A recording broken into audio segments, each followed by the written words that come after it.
Hey now, welcome to another edition of the Inside BS Show. What is the hidden value in your business? Well, if you knew the answer to that question, it wouldn't be hidden value, would it? Today, we're going to talk about some of the things that could add a lot of value, in some cases, almost the entire value of your business. And we're going to do it with an expert who can really take us inside what we're talking about. Of course, if you know me, you know I'm talking about intellectual property. I absolutely love it. It can add a ton of value to your business if you protect it properly and you monitor it to make sure that it's properly secured. Going to get into all that. We're going to talk about what happens if somebody does happen to cross the line and infringe. And we're going to do it with an expert, and his name is Dan Shulman, and he joins us today on the Inside BS Show. Dan, thanks for joining us. It's great to have you here. Yeah, thanks, Dave. I'm thrilled to be here and thrilled to talk to somebody who's half as excited about intellectual property as I am, I think. I'm passionate about it, Dan. Listen, my intellectual property, let me tell you, it's perfectly secure. It's in a separate business entity, and that business entity has its own funding and everything, and we license it back to my main company. I love my IP. The value of my business is in my IP. Now, I need you to help us over the next half hour or so explain what the hell I'm talking about. First, we're going to start, Dan, with how did you get into this in the first place? This is like one of my favorite areas of law, and I love to hear people always have a story about how they got into intellectual property. How did you get into practicing intellectual property law? I was really good at math and science. And loved it, and thought that I was going to go to college and then grad school, become a physicist, finish Einstein's work, solve all of the equations to merge quantum physics and general relativity, and go on and live a very happy life as an icon with my picture on T-shirts. As it turns out, I was much better at writing than I was at solving equations. And it's a very hard living to make as a physicist. And I don't know if you know, but nobody's yet solved Einstein's equations and made them work with quantum physics. So I think I set my goals really, really high. In order to do that, you probably had to be a lot smarter than I was. And so at some point, the physics advisor at Northwestern took the 3 or 4 of us who were graduating in the next year aside, kind of said, well, here's what it looks like in the physics market. You, who scored like 90th percentile on your GRE and have a 4.0, could probably get into Caltech or MIT or Princeton and University of Chicago, and you'll do okay. The 2 of you who got like 80th percentile on your GRE and have like a 3.6 could maybe get into another grad school and hope to get lucky. And you, who I'm not even sure what you're doing here, you might want to consider something else. And so I'm not going to tell you which one. I wasn't the first person he was pointing to. And I said, I did that mock trial in 4th grade where I defended Alice in Alice in Wonderland and had a really good time doing that. I should go back to being a 4th grader, and decided to go to law school. And with the only idea of I wanted to do IP law. I mean, I still love science. I still read all the physics books and papers that come out, and I love that stuff. And I didn't want to be an ambulance chaser. I didn't want to be a divorce attorney. I didn't want to just sit down and do corporate work. I love science. And so you're going to be a lawyer and you love science, you stick with IP law. Okay, so tell us about a typical day in the life of Dan Shulman, wannabe physicist turned IP lawyer, right? What is your typical day like? Are you working on transactional stuff? Are you working on litigation matters? Are you doing trademarks, copyrights? What do you work on any given day? On any given day, it can be all of the above, and it's really one of the great things about being an intellectual property lawyer is you touch on all disciplines. When I've got litigation going on, I might be in court. I might be arguing an appeal to the Court of Appeals. I might be drafting briefs. I might be taking depositions. when I don't have litigation going on, I might be drafting license agreements. I might be reviewing agreements. I might be reviewing patent applications. I spend a lot of time on Zoom calls and talking to the clients about their strategy, trying to figure out what should you be doing next. Not even what should you be doing next, what should you be doing first, because a lot of my clients are in the early stage mode, and it's really important for them to get their IP protection early on so they don't screw it up when the investors come calling and they find out, we didn't actually protect it and our IP walked out the door. Well, so did all the value the investors wanted to give you. I spend a lot of time mentoring my associates. I think that's really important. I had really great mentors when I was coming up. It's really every kind of legal discipline you can do in IP law, and I love it. And I'm dealing with clients who are doing really interesting things, and I don't have to deal with a lot of the emotional stuff that gets wrapped into other areas of law. God bless the family lawyers. God bless the personal injury lawyers. I couldn't do it. I couldn't. I don't want to get wrapped up in that kind of the angst that comes with somebody losing their children or losing their lives or losing a limb. God bless all my clients, but all we're doing is arguing about money, and could be a lot of money, and it's really important to them. But nobody dies in a patent infringement case, and so it makes it a very rewarding way for me to practice. Okay, so people who listen to the show know that we talk a fair amount about intellectual property here. So I don't need you to get into the details, but give everybody kind of just an overview of copyright, trademark, patent, who uses what. Just touch the surfaces of those for the people who are listening who may not be lawyers. Sure. So I'll go even a step higher than that. Right? Intellectual property is just a means to provide you exclusivity over the thing that you do differently. Right? The great thing to do with any of your clients should think about, anybody who's listening, or if you're a lawyer, to talk to any of your clients, ask them two questions. Do you do the exact same thing as your competitor exactly the same way? Right? The answer is almost always going to be no, because if it were yes, you'd have no reason to be in business. So that means they've got something worth protecting. So now ask them, do you know what it is, where it is, and how you're protecting it? Because they need an intellectual property lawyer. Now, how to protect it, that's the intellectual property lawyer's job. I don't create my clients' differences. I make their differences stay different, because that's the only way they can charge more money or gain market share. That could be a patent. If there is a unique new way that they've done something, we can get patents on new things that have come up that haven't been done before and that aren't obvious inventions. We can, if their branding really tells the difference between them and their competitors. Trademarks represent the goodwill that you have in commerce with your customers. That goodwill is valuable. When they see your trademark, they know, I want such and such brand. Even if nothing else is different about the product, the branding is different. That drives value.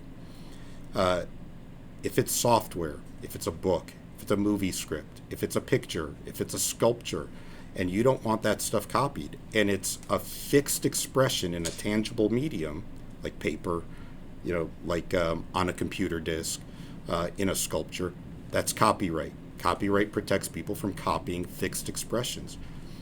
And then there's trade secrets. Trade secrets are unlike the other stuff because they don't get public. Trade secrets are the things that you know that you derive value from because your competitors don't know it. It doesn't necessarily have to be independently valuable. It could be really, really simple.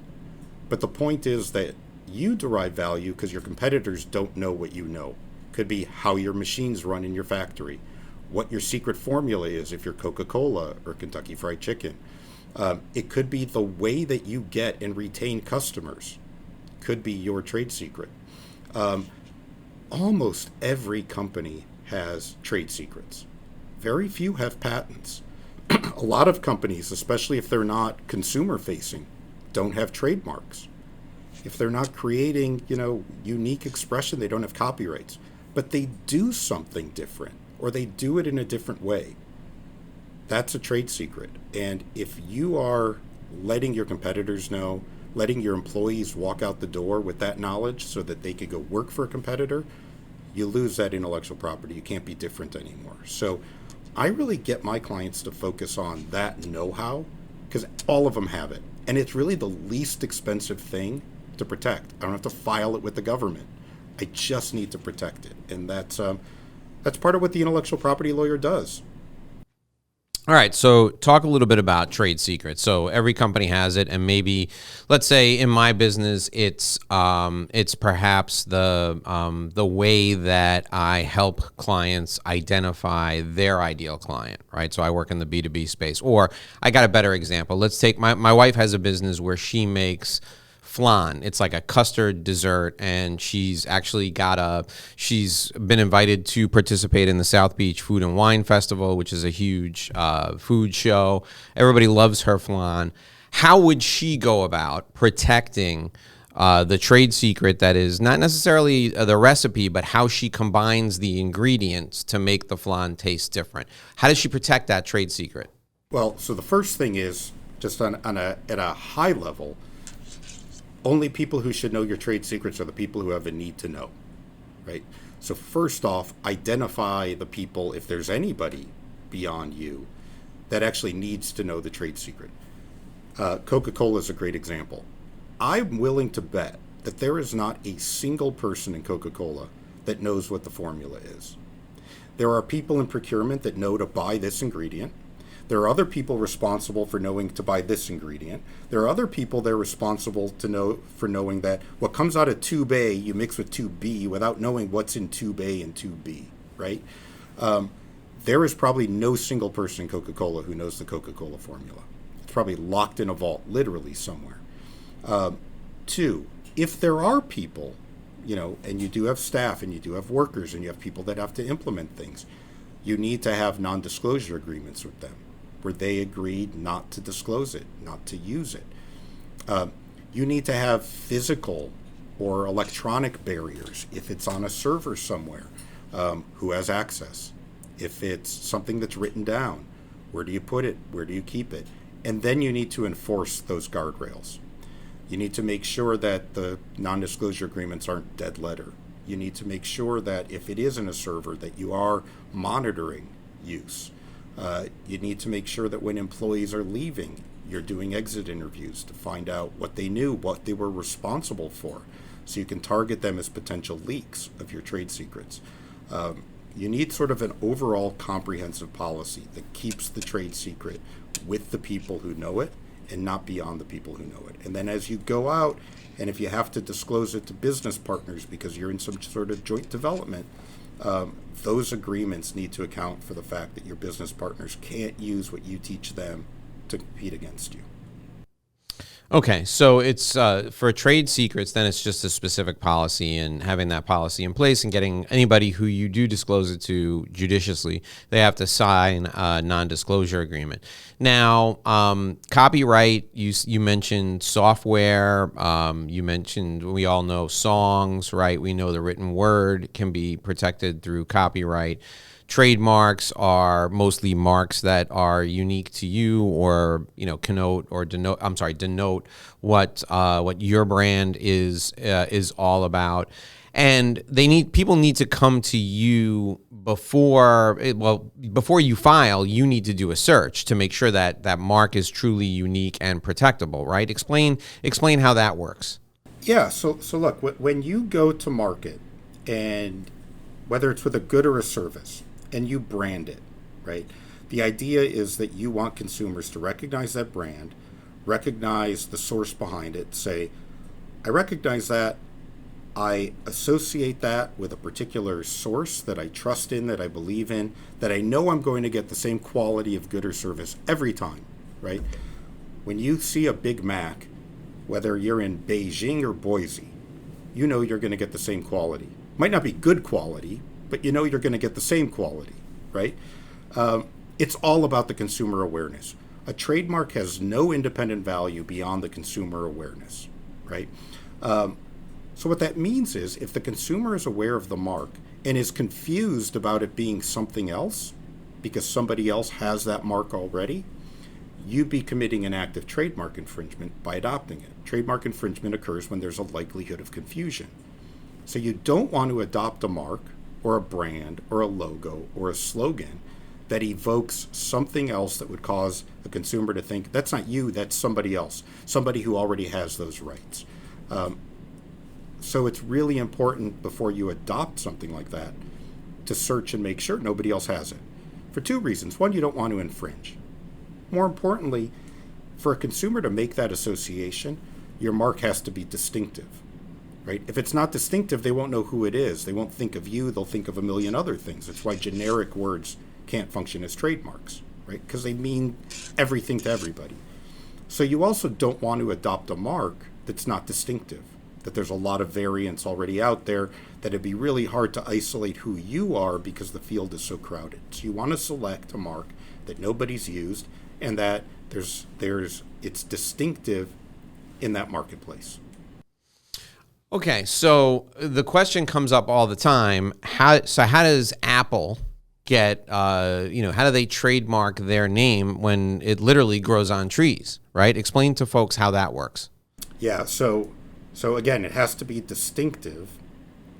They couldn't trademark Apple if they were selling apples, right? Because it would be descriptive or generic of an apple. But there's this continuum, there's a spectrum of strength of marks. At the very end of the spectrum is a mark that is either fanciful or made up, right? A made-up word is a great mark. It's distinctive. Apple is a great mark because computers don't have anything to do with apples. So when you see Apple, it doesn't immediately evoke computers until a company like Apple says this is about computers and invests all the marketing behind it. And now it's distinctive, right? Apple is distinctive for computers because you would have never thought of computers. Apple's also distinctive for vacations, which is why you can hear commercials for Apple vacations and nobody gets confused. Why? Because nobody associates, the company that makes the iPhone is also sending me on an all-expense paid trip to Cancun, right? There's no likelihood of confusion there because they're distinctive in their own realms. Okay, so talk to us about the typical client engagement when a client comes to you. So a client has a portfolio, let's say, of work. They have they have a training course, and they have 12 volumes of a training course, and they sit down and they go, Dan, so here's my training course. I'm going to create a unique name for it, and then we'll trademark the name. And then do you take each module of that training course and then file for copyright protection on it, or do you protect it as a compilation? So you could do it any number of ways, and it probably depends on whether or not it's being marketed as a compilation or it's being marketed as a compilation and individual modules that you might be able to get separately. So certainly copyright is one area that you would explore, and you'd register those copyrights.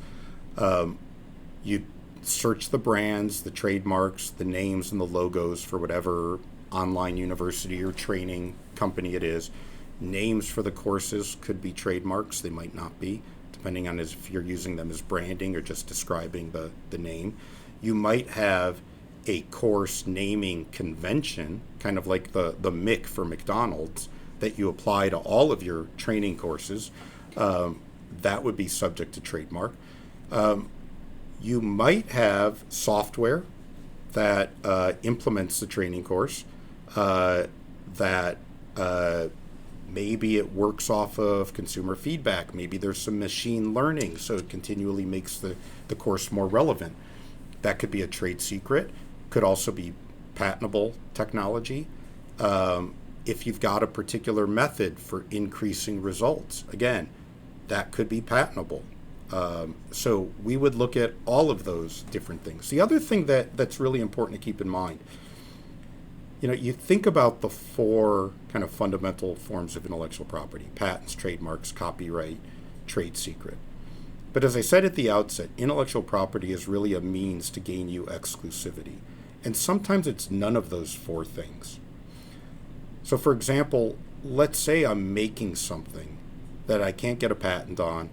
I'm not in the B2C business. I don't really have a trademark. I'm doing a lot of manufacturing. I don't really have any copyrights. And, let's say everybody can manufacture these. The trade secret's not that relevant. But there's a particular widget that I need in order to make this product work. And only one company has that widget, or a very limited number of companies have that widget. Well, how do I get exclusivity? I have an exclusive supplier agreement with my widget supplier. If nobody else can get that widget, I can make a superior product.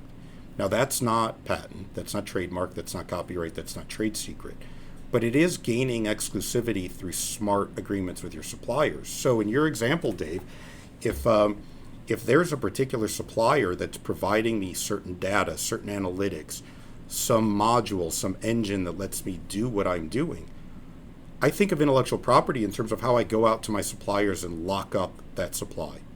Because anything that generates exclusivity, to me, is a form of intellectual property. And if you ignore that and let your suppliers supply things that are essential to you to others, you might erode your exclusivity. And it might cost you more to pay for exclusivity, but if there's value in having that exclusivity, you pay more for that. Yeah, that's a great point. I think it's a really interesting thing for people to at least consider exploring. All right, so Dan, I'm going to ask you a question now, and I want you to take a minute and think about it. The question is we're a small company, let's say, and we're doing something, and what we're doing is different than everybody else, and we're using our intellectual property to do it. We're using our name, and let's say our name is I don't know, ABC, but ABC is unique, let's say, and all of a sudden somebody in the same industry decides that they're going to say that they're using the ABC process. I want to know what we're supposed to do to protect that intellectual property. All right.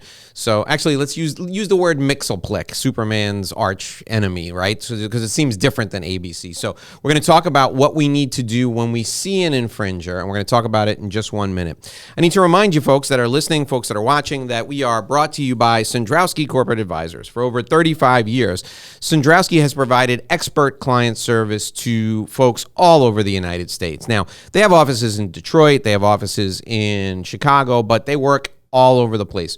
And they do a whole host of things related to accounting, whether it's forensic accounting, risk management, business valuations, litigation support, family office advisory, dispute advisory.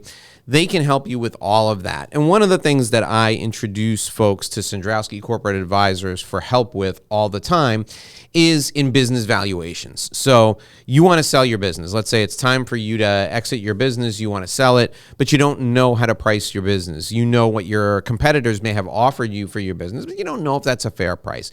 Reach out to Sandrowski Corporate Advisors. Make sure your books are in order. And even if they're not, Sandrowski will put them in order. But Sandrowski will work with your accounting team to value your business, and you will understand exactly what your business is worth, and then you can set a fair price. Now, if you're on the other side of the equation and you're looking to buy a business, you can call Sandrowski Corporate Advisors, and as long as the person who's selling the business is open to them reviewing their books, Sandrowski will tell you, hey, based on what we see here, this is what we think your break-even point would be. This is what we think you need to do in revenue in order to incorporate this business and make a profit. Think about how valuable this can be. Now, there's another aspect of this that I think is essential. If you're an entrepreneur or you're someone who's independent and you're in business for yourself, you have a privately held business and you want to sell it, when you sell that business, you're going to get a windfall, and that windfall is subject to taxes. If you want to limit your tax exposure, you got to call Sandrowski about 5 years or so before you're ready to sell. They will help you put your business in order so that when you're ready to sell your business, you'll pay the least amount of taxes possible. Look, the best time to call them would have been when you started your business. They could have got you set up from the beginning. The second best time to call them is right now. Reach out to them at 866-717-1607, 866-717-1607. 1607. Sandrowski Corporate Advisors is a CPA firm with a different perspective. We're also brought to you by My Revenue Roadmap Guide. This is my own intellectual property. It's very well protected, but I'm going to give you this guide for free. Now, why am I doing this? I want to say thank you for watching our show, for listening to the show. All you need to do is go to revenueroadmapguide.com, enter your contact information there. You'll be able to instantly download my guide and customize it for you and for your professional practice. This is the same guide I use with other consultants. I use it with architects, with engineers, lawyers, CPAs. Anyone who wants to build a book of business based on relationships, this guide will help you. It is a complete marketing plan from A to Z. It's going to help you get more clients, and it's free. RevenueRoadmapGuide.com. Enter your contact info. Download it today. We're speaking with Dan Shulman. He's an intellectual property attorney. He's a shareholder of Better Price. You can reach him at 312-609-7530, 312-609-7530. All right, Dan. So we got some bad actors, and they're infringing, right? And I come running into your office, and I go, Dan, look at this. These guys, they've taken my name, Mixoplick, and they're using it to do the exact same thing in the exact same industry. What happens then? All right. So first of all, we're going to make sure that you actually have the rights that you think you have. I can't tell you how many times clients call me up thinking that there's somebody infringing, and only to find out, yeah, you don't actually have those rights. Actually, they own them, and you were using their rights, or you didn't register it, whatever the deal is. So we're going to make sure, right? If it's a trademark issue, do you have the trademark registered? Now, if you don't, that's not fatal. You can still sue for trademark infringement under what's called common law rights. You just have a little bit harder row to hoe, if that's what you're going to do. Want to make sure that, is that the only thing that they're doing? Are they misappropriating anything else? Is there anybody at the company that's maybe a former employee, somebody who knows something? Are their trade secrets being misappropriated? Are there other materials, copyrighted materials? Are they selling something that you have patented? Let's make sure we have all of the facts. The other really important thing, and we don't go any further until I get an answer to this question: what are you trying to accomplish? Patent litigation, trademark, any kind of litigation, it's like flying a plane. You don't take off unless you know where you're going to land. And litigation is a really blunt instrument. It takes a long time and a big expense, and at the end of the day, if you go all the way through trial, there's a winner and a loser. And most cases, a lot of cases, the winners lose because they spend a lot of money, takes a lot of time, and they walk away unsatisfied. So anticipate that well over 95% of cases are going to settle, which means you'll get to choose how you want to land the plane. Know that in advance. You have to know where you want to land. Do you want them to stop? Do you want them to grant a license? Do you want to grant them a license and get a royalty? Are you willing to let them use the mark in some other areas where you're not exactly competitive as a way of resolving the case? Might not be the perfect resolution, but you'll save a whole lot of attorney's fees if you do that. The business has to give me an answer to the question. And when I was in-house, which I was for 12 years, I never went to outside counsel to litigate, no matter how often the executives stomped their feet in my office that we needed to do something, unless they told me that they had a plan for where they wanted to land. That step gets skipped so often. It's really, really hard to keep things online if you don't have a strategy. Let's assume that you've got that litigation is the best way to go. You're going to litigate, right? So you might send them a letter trying to play nice, trying to get them to stop. You might do that with a complaint to try to put some more pressure on them. You might suggest early mediation if you've identified a place where you think it's reasonable to land. If none of that happens and you have to litigate, you have to understand what the costs are. You have to get all your documents ready. Your attorney will help you collect documents. Make sure you don't have any bad evidence. Make sure you're not doing anything that they could counterclaim and sue you for. And then you're off and running. And 3 years later, in a coin flip in front of a jury, I tell clients, in a lot of ways, I'd much rather litigate in North Korea because then I know who's going to win. The U.S. is a tough place to litigate IP cases in front of juries. The best I ever tell a client is I'd rather have your case. I'd rather have my case or our case than theirs. Yeah, it's hard to give a percentage. You can't guarantee anything. Things happen. There's bad documents. There's something you didn't anticipate. And you just got to be prepared, which is why cases settle. But So during this whole time, though, can you get an injunction to get them to stop using the mark, or do they get to keep using the mark and maybe devalue it along the way? Yeah, it is really hard to get injunctions. Now, for trademark cases, it's a little bit easier, right? In order to get an injunction, you have to have a really strong case, because you have to prove to the court that after all the evidence is in, you were more likely than not to succeed, and you have to show them that you're being irreparably harmed, that they need to act quickly. But an injunction could take months, because you still have to have a hearing, you still have to have evidence, and it's expensive. But people do it. People ask for it. That's a great amount of leverage. And you have to know your opponent. You have to know what is their stomach for the fight. Right. Sometimes filing for an injunction, which will be just as expensive for them, is enough to facilitate a quick settlement. Yeah.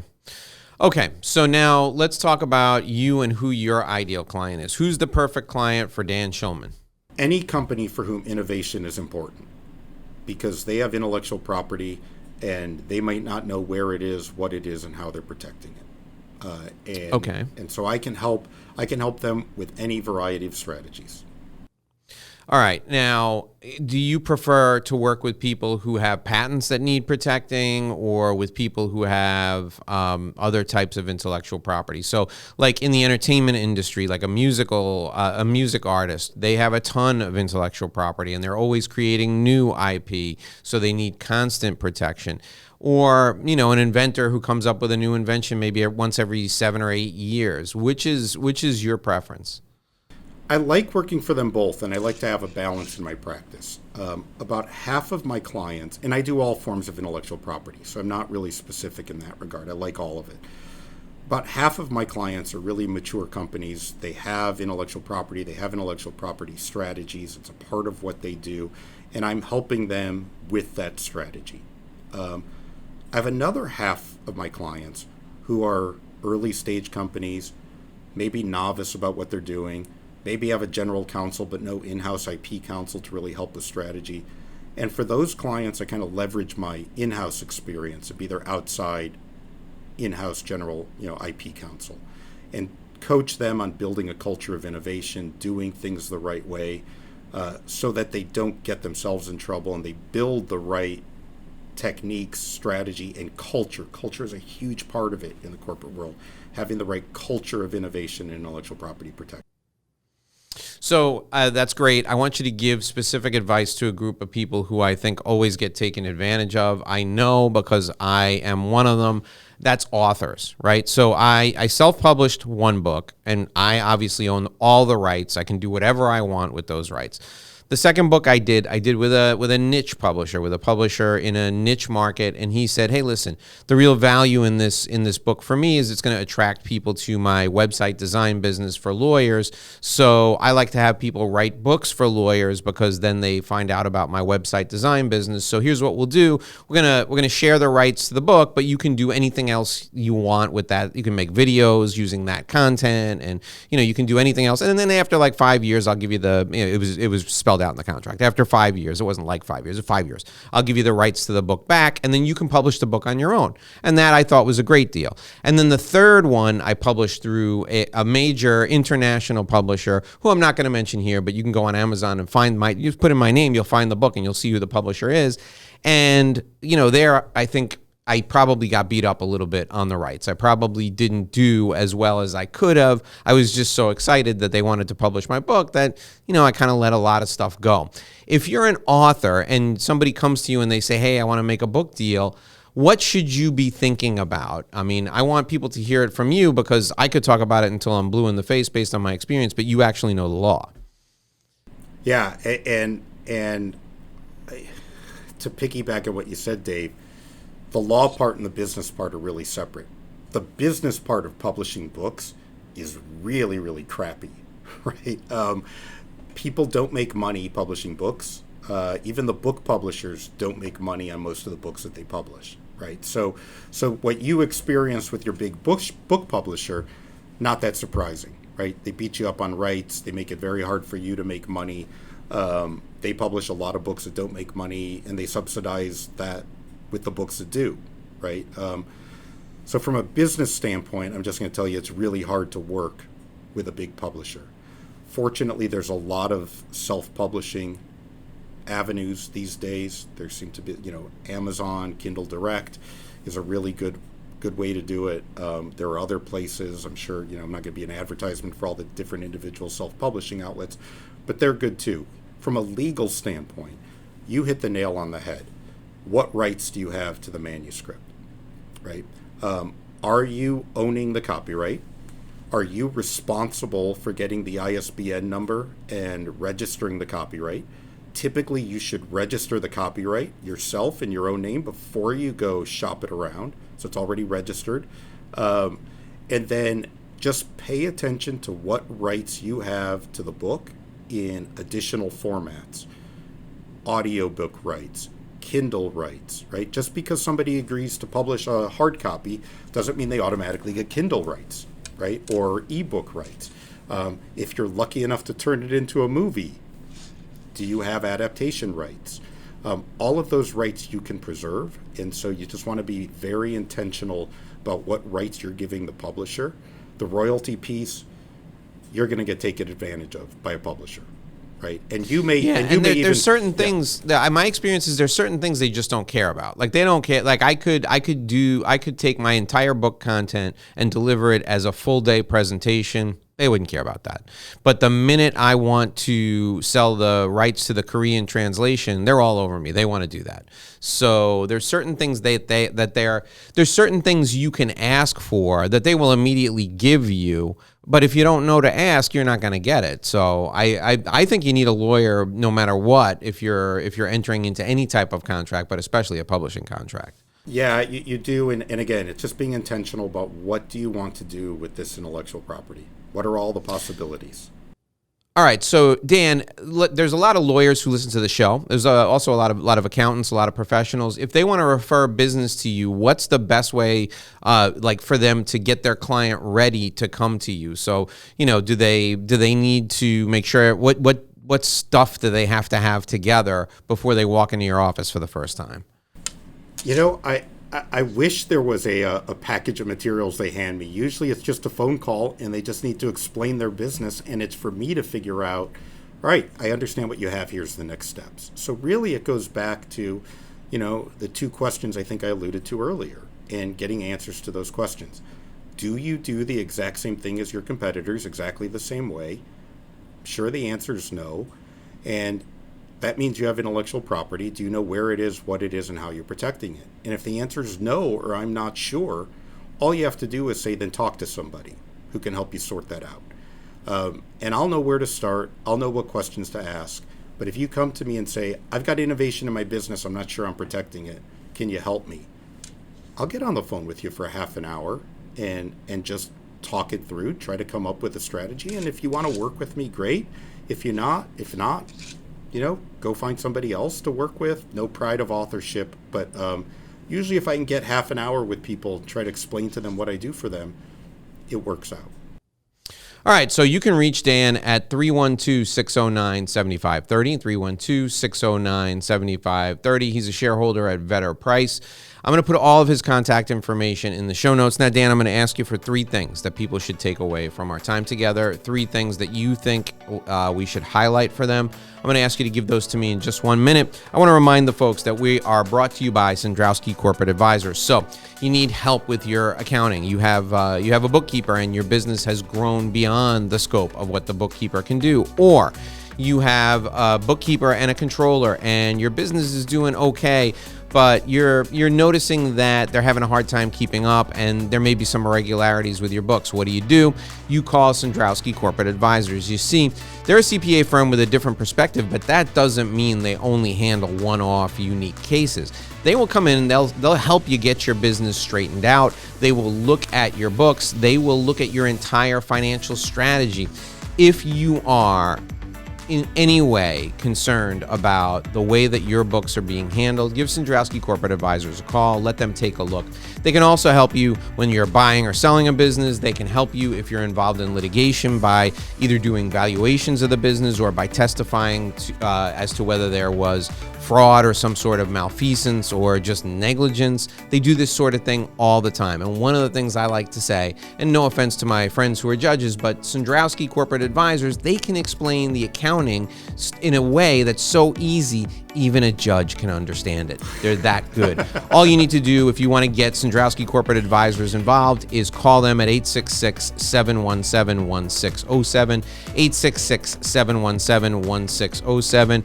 Give them a call today. Their perspective will help you make sure you're on the straight and narrow when it comes to your accounting.